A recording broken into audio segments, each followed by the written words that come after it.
entend souvent qu'on vit dans un monde hyper connecté, comme si c'était quelque chose de nouveau. Pourtant, l'être humain a toujours cherché à communiquer ou à échanger avec ses congénères. D'abord physiquement, en créant des routes, des voies maritimes, des voies ferrées.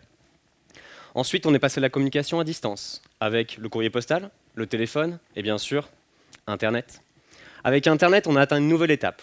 En plus de communiquer entre nous, on a maintenant des machines qui communiquent entre elles et des êtres humains qui communiquent avec des machines. Mais bientôt, on va atteindre un paroxysme, avec une nouvelle technologie qui fait peur à certains, mais qui en ravit d'autres, la 5G. Quand je vous dis 5G, vous pensez sûrement à téléphonie. Pourtant, la 5G, ce n'est pas seulement de la téléphonie. C'est la capacité de se déplacer physiquement, tout en étant constamment connecté au réseau, avec la même qualité de service que si vous étiez chez vous, branché avec la fibre. Et quand je vous dis vous déplacer en étant connecté, en fait, ce n'est pas forcément vous. C'est aussi vos voitures, pour qu'elles évitent les accidents. C'est aussi des petits capteurs placés sur les bus de ville qui vont se déplacer pour détecter des pics de pollution ou bien des fuites de gaz. Ou encore un bracelet au poignet de votre grand-mère qui va prévenir les urgences en cas de problème. Cette hyper-connectivité de tout ce qui nous entoure, elle va avoir un coût, pour moi, en tant qu'informaticien, et c'est de savoir comment je vais gérer toutes ces nouvelles connexions. Parce qu'en plus d'avoir une augmentation très importante des débits, on a maintenant des flots d'informations qui ont des contraintes différentes. Par exemple, vos voitures, vous voulez qu'elles communiquent très très vite entre elles pour pas qu'elles se rentrent dedans. Pour votre vidéo en streaming ce soir, c'est pas tant la latence qui prime que le débit. On veut que la vidéo charge plus vite que ce qu'on la regarde. Et pour les services d'urgence, là, on veut surtout de la sécurité. On veut pas que ça coupe en cas de panne. Pour répondre à tous ces besoins, on a vu l'apparition d'un nouveau paradigme, le network slicing.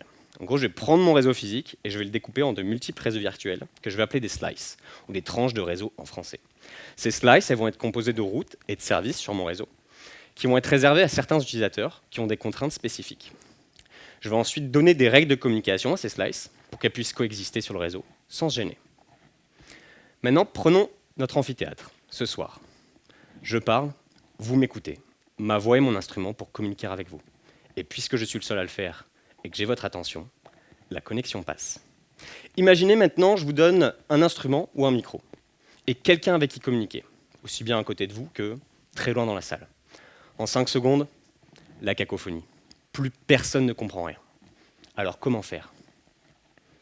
Un chef d'orchestre qui, de la pointe de sa baguette, permettra à tous de communiquer sans que cela ne devienne inconfortable à nos oreilles.